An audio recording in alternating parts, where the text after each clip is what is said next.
सगळ्यांना नमस्कार.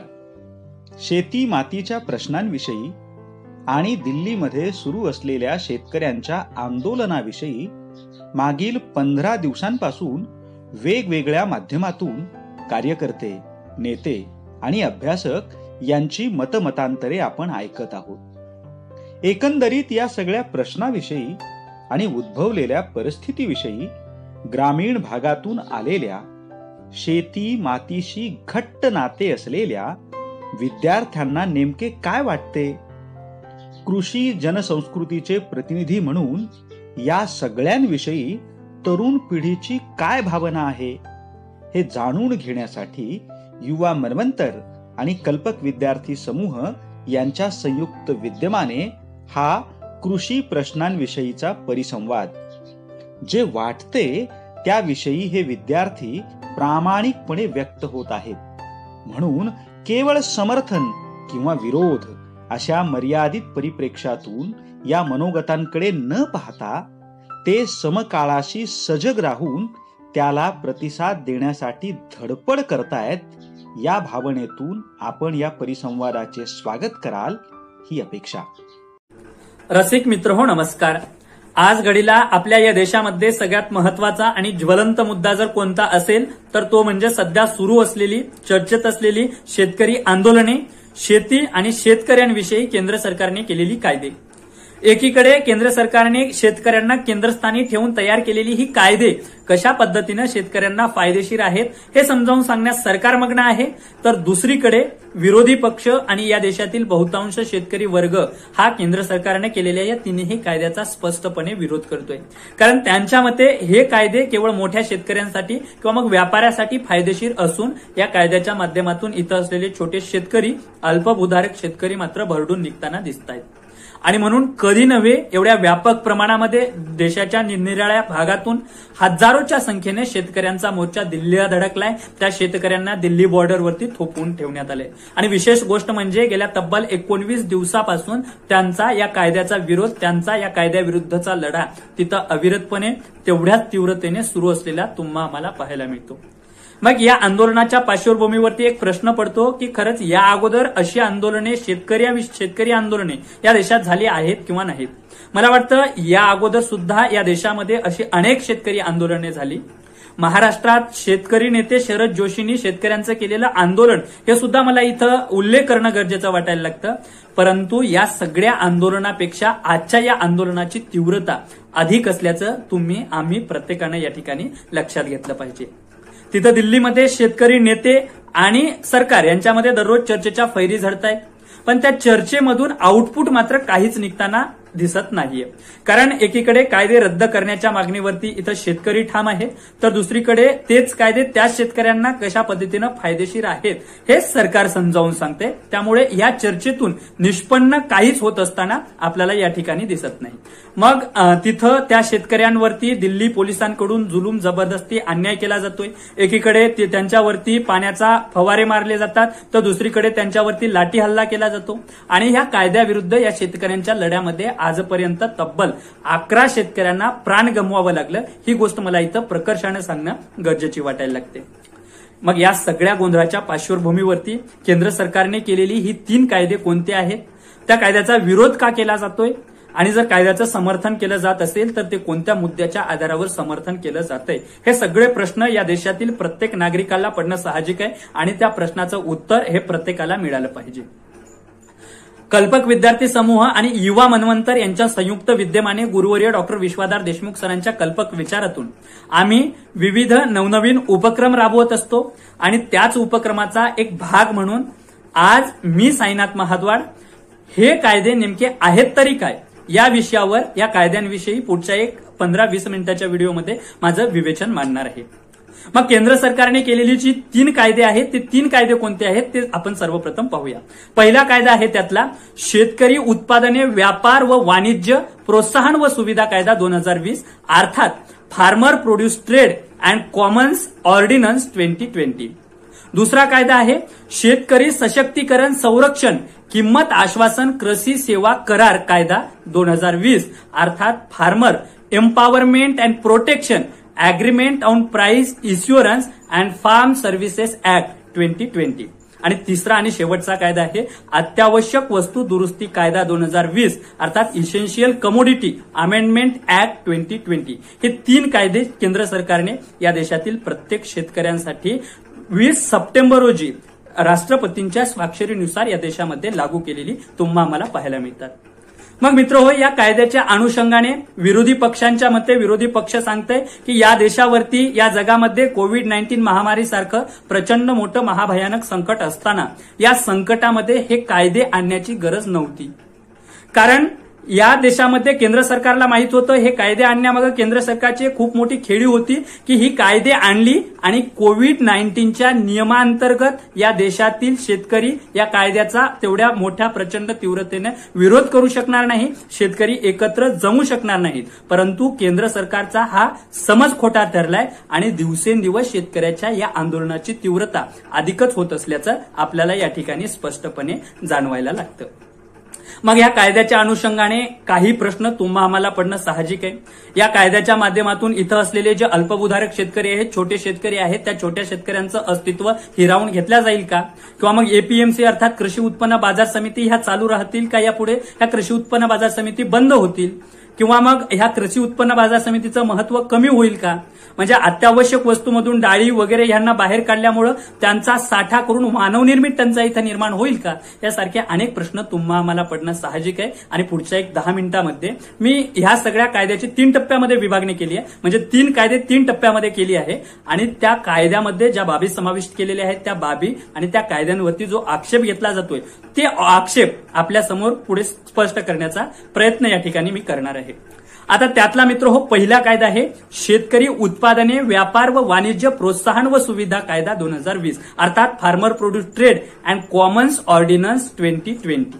आता ह्या कायद्यामध्ये शेतमालाच्या व्यापारासंबंधी जे काही सांगितलं गेले ते मी या ठिकाणी सांगतो.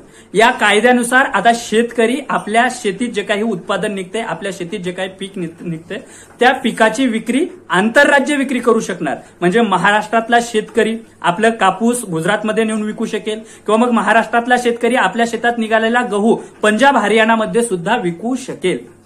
त्याचबरोबर या कायद्यामध्ये दुसरी एक महत्वाची गोष्ट आहे एपीएमसी अर्थात कृषी उत्पन्न बाजार समिती. या कृषी उत्पन्न बाजार समितीच्या अधिकार क्षेत्राबाहेर शेतकरी आपल्या मालाची विक्री करू शकणार. म्हणजे आउटसाइड द ट्रेड एरिया. मग हा आउटसाइड ट्रेड एरिया काय आहे की मग ते शेतकऱ्यांचं शेत असेल किंवा कारखाने असतील, शीतगृह असतील, अशा अनेक ठिकाणी शेतकरी या एपीएमसीच्या हस्तक्षेपाशिवाय आपला माल त्या ठिकाणी प्रत्यक्षपणे विक्री करू शकेल. मग या कायद्यामध्ये दुसरी एक महत्वाची गोष्ट आहे ती आहे ई ट्रेडिंग. म्हणजे हा सगळा जो व्यवहार होतोय ई ट्रेडिंगच्या माध्यमातून हा व्यवहार ऑनलाईन होणार. मग ऑनलाईन होणार याचा अर्थ हा व्यवहार पारदर्शी सुद्धा असेल. मग हे व्यवहार ऑनलाईन करण्यासाठी जी काही शेतकऱ्यांना पायाभूत सोयी सुविधा लागतात त्या सोयी सुविधा या कायद्याअंतर्गत सरकार उभारणार. त्या सोयी सुविधा इथं सरकार उभारण्यास मदत करणार. पण या ई ट्रेडिंग ही जी काही प्रक्रिया आहे, ही जी काही ऑनलाईन लेनदेन प्रक्रिया आहे, त्या ऑनलाईन लेनदेन प्रक्रियेमध्ये मग सहभागी कोण कोण होणार? पॅन कार्ड किंवा मग केंद्र सरकारने सांगितलेली कागदपत्रे ज्या कंपनीकडे ज्या व्यापाऱ्याकडे आहेत तो व्यापारी आणि प्रत्यक्ष ज्याचं उत्पादन आहे तो शेतकरी, ही सगळी लोक या प्रक्रियेमध्ये सामील होऊ शकतात. ही सगळी लोक ह्या प्रक्रियेत सामील होऊ शकतात. मग सगळ्यात महत्वाची गोष्ट या प्रक्रियेचा फायदा, ह्या कायद्याचा शेतकऱ्यांना होणारा फायदा कोणता असेल तर तो म्हणजे ह्या सगळ्यांवर कसल्याही प्रकारचं बाजार शुल्क लागणार नाही. या अगोदर काय व्हायचं, शेतकरी आपला माल उत्पादन निघालेलं कृषी उत्पन्न बाजार समितीच्या अंतर्गत त्या कृषी उत्पन्न बाजार समितीच्या अधिकार क्षेत्रामध्ये आपल्या मालाची विक्री करायची. मग कृषी उत्पन्न बाजार समिती त्यावरती सेस असेल किंवा मग बाजार शुल्क असेल यावरती यासारखे टॅक्स लावायचं. आता हा सगळा व्यवहार ऑनलाईन असल्यामुळं यावर कृषी उत्पन्न बाजार समितीचं कसलाही अधिकार राहणार नाही. त्यामुळं ती एपीएमसी शेतकऱ्यांवरती कसल्याही प्रकारचा शुल्क, कसल्याही प्रकारचा टॅक्स लावणार नाही. त्यामुळं या कायद्याअंतर्गत शेतकऱ्यांना आता कसल्याही प्रकारचा टॅक्स भरावा लागणार नाही. पण मित्र हो, ह्या सगळ्या या कायद्यामध्ये समाविष्ट असलेल्या बाबी झाल्या. या बाबीवरती आता आक्षेप घेतला जातो, या कायद्यावरती आक्षेप घेतला जातोय. तो का आक्षेप घेतला जातोय आणि त्या आक्षेपाच्या गोष्टी कोणत्या आहेत त्या आपण पाहूया. आता सुरुवातीला शेतकरी आपला माल कृषी उत्पन्न बाजार समितीमध्ये विकायचा, पण आता हा शेतकरी आपला माल कृषी उत्पन्न बाजार समितीच्या बाहेर कुठेही विकू शकणार असल्यामुळं आता कृषी उत्पन्न बाजार समितीचं महत्व इथं कमी होत असल्याचं तुम्ही आम्ही लक्षात घेतलं पाहिजे. मग या माध्यमातून आता खासगीकरणाला वेग येणार, खासगीकरण फोपावणार आणि त्या ठिकाणी सावकारांची किंवा मग जे व्यापारी आहेत त्या व्यापाऱ्यांची एकाधिकारशाही या ठिकाणी नष्ट होणार. ही गोष्ट प्रत्येकाने लक्षात घेतली पाहिजे. त्याचबरोबर ई ट्रेडिंगचा जो पाया आहे तो ई ट्रेडिंगचा पाया सुद्धा नष्ट होणार. मित्रो, हा आपण जो व्यवहार करतोय तो व्यवहार इंटरनेटच्या माध्यमातून लेनदेन व्यवहार आपण करू शकतो, पण जो माल विकायचा आहे, आपल्याला जो माल न्यायचा आहे, तो माल आपण इंटरनेटच्या सहाय्यानं नेऊ शकत नाही. तो माल नेण्यासाठी म्हणजे ह्या सगळ्या प्रक्रियेचा बेस बाजार हा त्या सगळ्या प्रक्रियेचा बेस आहे आणि तोच जर नष्ट झाला तर इथं खाजगीकरण वाढल्याशिवाय राहणार नाही. पुन्हा या खाजगीकरणाचे दुष्परिणाम, त्याचं काय इफेक्ट इथं होतील ते सांगण्याची मला या ठिकाणी गरज वाटत नाही. आणि सगळ्यात महत्वाचा आणि शेवटचा यामध्ये आक्षेप जो घेतला जातोय तो MSPचं काय, म्हणजे या ठिकाणी मिनिमम सपोर्ट प्राइस, किमान आधारभूत किंमत ज्याला म्हटलं जातं, ते हे विकत घेणारे व्यापारी किमान आधारभूत किंमत देतील का, हे सगळे प्रश्न यावरती उपस्थित केले जातात. हे सगळे आक्षेप यावरती उपस्थित केले जातात. आता मित्र हो, यानंतर दुसरा कायदा आहे तो म्हणजे शेतकरी सशक्तीकरण व संरक्षण किंमत आश्वासन व कृषी सेवा करार कायदा 2020 अर्थात farmer empowerment and protection agreement on price assurance and farm services act 2020. यामध्ये प्राइस अश्युरन्स म्हणजे किमतीची हमी तर आता या कायद्याअंतर्गत शेतकऱ्यांना मिळणार आहे, पण या कायद्याचा जो काही भर आहे तो भर कंत्राटी शेतीवरती असेल, कॉन्ट्रॅक्ट फार्मिंगवरती असेल.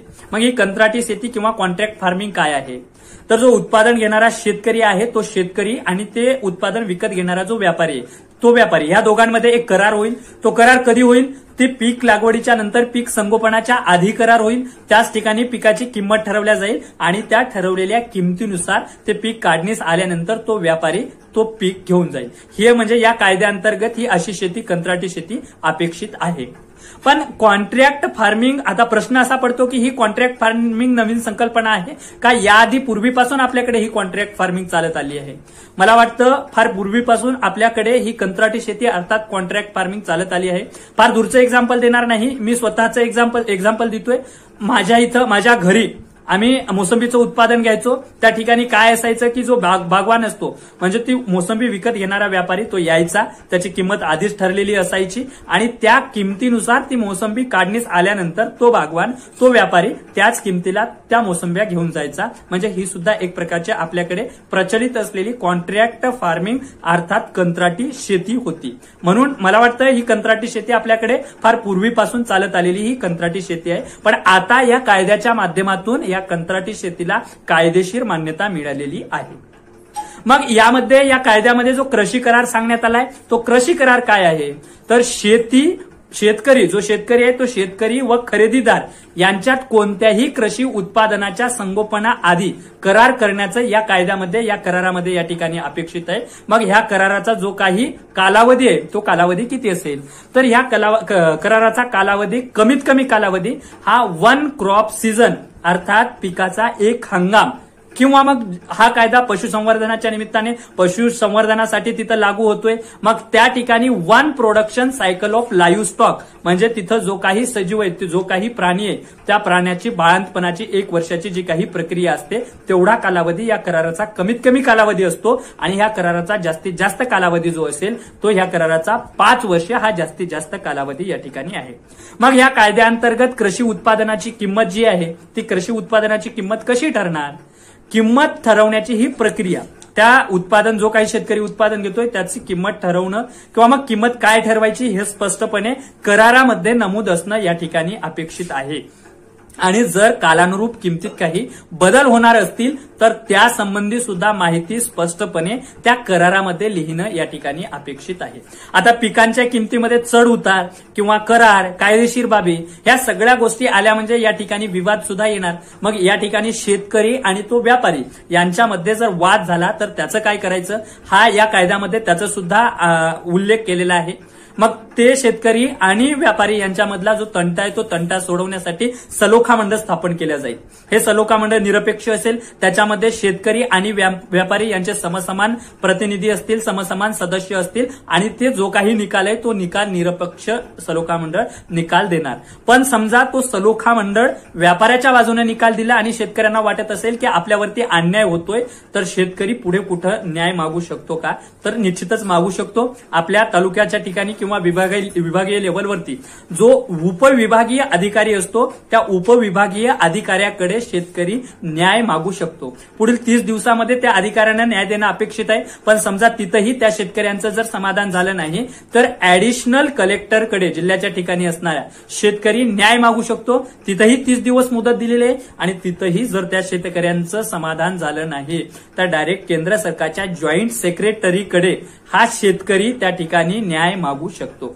आणि सगळ्यात महत्वाची जी गोष्ट यामध्ये नमूद केल्या गेलेली आहे, शेतकऱ्यांवरती जे काही कृषी कर्ज असेल किंवा मग कसल्याही प्रकारचा दंड लागला असेल त्या दंडाची किंमत किंवा कृषी कर्जाच्या मोबदल्यामध्ये सावकार त्या शेतकऱ्याची जमीन आपल्याकडे अधिग्रहण करून घेणार नाही. हा या शेतकऱ्यांसाठी इथं महत्वाचा जो काही समाविष्ट केलेला मुद्दा आहे तो.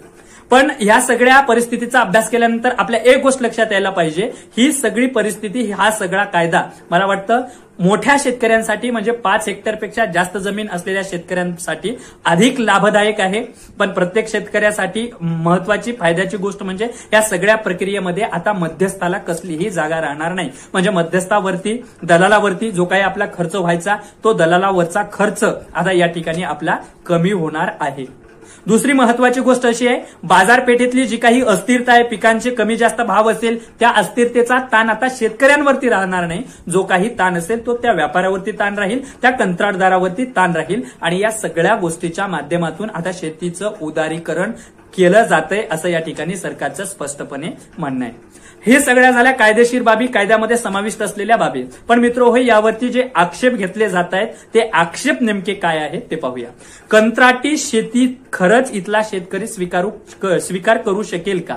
आजही आपल्याकडे पहा, कायदेशीर बाबी असतील किंवा करारनामे जे लिहिलेले बॉन्ड पेपरवरती असतील त्यांच्याकडे आमच्याकडचा शेतकरी चिंताग्रस्त नजरेने पाहतो.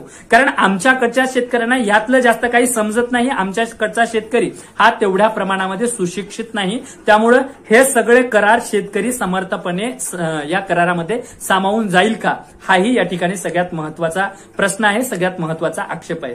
त्याचबरोबर सक्षमपणे त्या व्यापाऱ्याशी, त्या कंपनीशी हा शेतकरी वाटाघाटी करू शकेल का? मित्र हो, एक महत्वाची गोष्ट आहे, तो जो व्यापारी असेल किंवा ती कंपनी असेल ती पैशाने असतील किंवा पावरने असतील, शेतकऱ्यांपेक्षा निश्चितच वरचढ असणार आहे आणि त्याचा प्रभाव, त्याचा दबाव नेहमी शेतकऱ्यांवरती असणार आहे. हा यावरचा एक महत्वाचा आक्षेप आहे.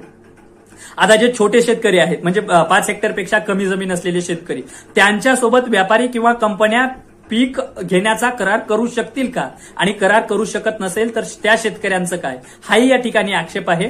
बहुतांश शेतकरी आमचे अशिक्षित, जागरूकता नसलेले शेतकरी आहेत. त्यामुळे ह्या सगळ्या प्रक्रियेमध्ये ते शेतकरी कितपत सामावले जातील हे या ठिकाणी सगळ्यात मोठा घेतला जाणारा आक्षेप आहे. मित्रहो, एक वेळ शेतकरी सरकार बदलू शकतील, हे जाचक कायद्याच्या निमित्ताने सरकार बदलू शकतील. पण जर हे सगळं शेती क्षेत्र एकदा का खासगीकरणाखाली गेलं, एकदा का तिथं व्यापाऱ्यांच्या आधिपत्याखाली गेलं तर शेतकऱ्यांनी काय करायचं, हा सुद्धा एक सगळ्यात महत्वाचा प्रश्न या ठिकाणी उपस्थित होतोय. हा सगळा झाला ह्या दुसऱ्या कायद्याविषयी. आता तिसरा कायदा आहे, तो कायदा म्हणजे अत्यावश्यक वस्तू दुरुस्ती कायदा 2020, अर्थात इसेन्शियल कमोडिटी अमेंडमेंट ऍक्ट 2020.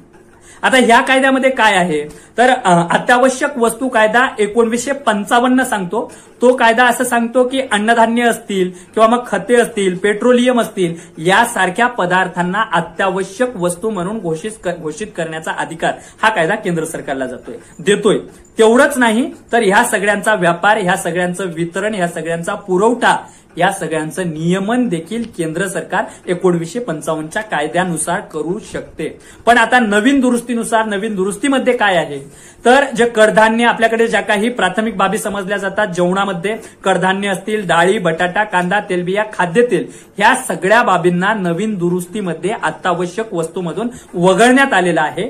त्यामुळं वगळण्यात आलं असलं तरीही सरकार काही प्रमाणामध्ये त्यावरती त्याच्या वितरणावरती नियमन करू शकते, पण जेव्हा एका विशिष्ट परिस्थितीमध्ये, जेव्हा युद्ध असेल, दुष्काळ, अचानक भाववाढ, नैसर्गिक आपत्ती, अशा केवळ विशिष्ट परिस्थितीमध्येच याविषयी सरकार आता नियमन करू शकणार आहे.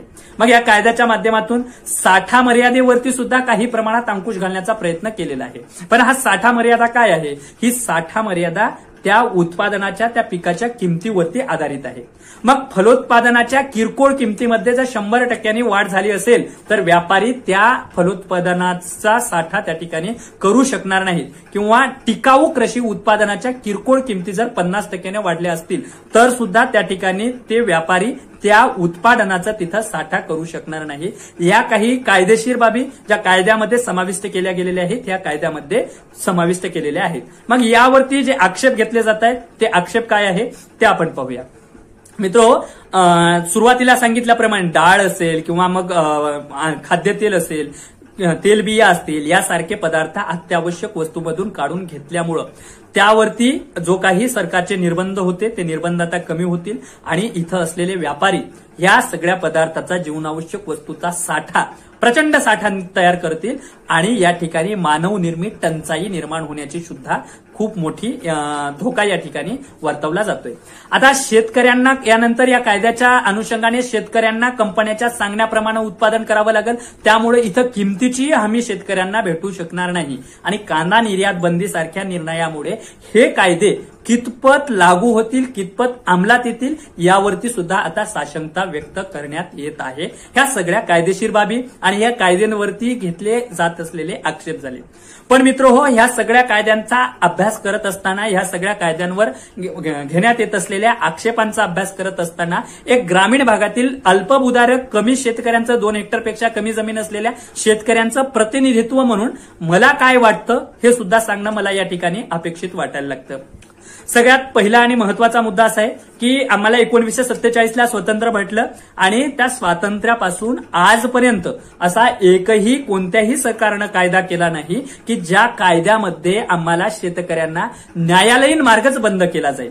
म्हणजे या कायद्यामध्ये सांगितलंय, मी अगोदर सुद्धा उल्लेख केलाय, जर आम्हाला कोणत्याही प्रकारचा आमच्यावरती अन्याय झाला असेल तर आम्हाला सुरुवातीला विभागीय लेव्हलवर उपविभागीय अधिकाऱ्याकडे जाता येईल, त्यानंतर ऍडिशनल कलेक्टरकडे जाता येईल, त्यानंतर मात्र आम्हाला डायरेक्ट सेक्रेटरीकडे म्हणजे केंद्र सरकारच्या जॉईंट सेक्रेटरीकडेच आम्हाला जावं लागेल. आता मी नांदेड जिल्ह्यातल्या नायगाव तालुक्यातल्या रुई या खेडेगावातला अल्पभूधारक शेतकरी आहे. माझ्या शेतामध्ये जे काही 8-10 क्विंटल सोयाबीनचं उत्पादन झालेलं आहे आणि त्या 8-10 क्विंटल एका व्यापाऱ्यानं खरेदी केलेले, पण त्या व्यापाऱ्यानं त्या सोयाबीनचे माझे पैसे बुडवलेले आहेत आणि मला समजा उपविभागीय अधिकारी लेव्हलवरती न्याय भेटला नाही, त्यानंतर ऍडिशनल कलेक्टरकडून सुद्धा न्याय भेटला नाही, तर मी अल्पभूधारक शेतकरी दिल्लीपर्यंत जाईल का? आणि दिल्लीपर्यंत गेलं तर न्याय मिळेपर्यंत माझा तो उत्पादनाचा खर्च तरी मला पुरेल का? हा या ठिकाणी सगळ्यात महत्वाचा प्रश्न, सगळ्यात महत्वाचा आक्षेप आम्ही प्रत्येकाने समजून घेतला पाहिजे.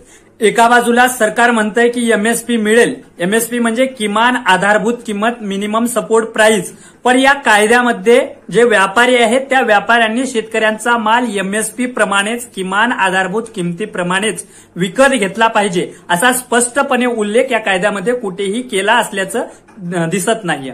म्हणजे एकतर सरकार आमच्याकडून सत्य परिस्थिती लपवत आहे किंवा सरकार खोटं बोलत आहे, हे या ठिकाणी प्रत्येकानं आम्ही लक्षात घेतलं पाहिजे.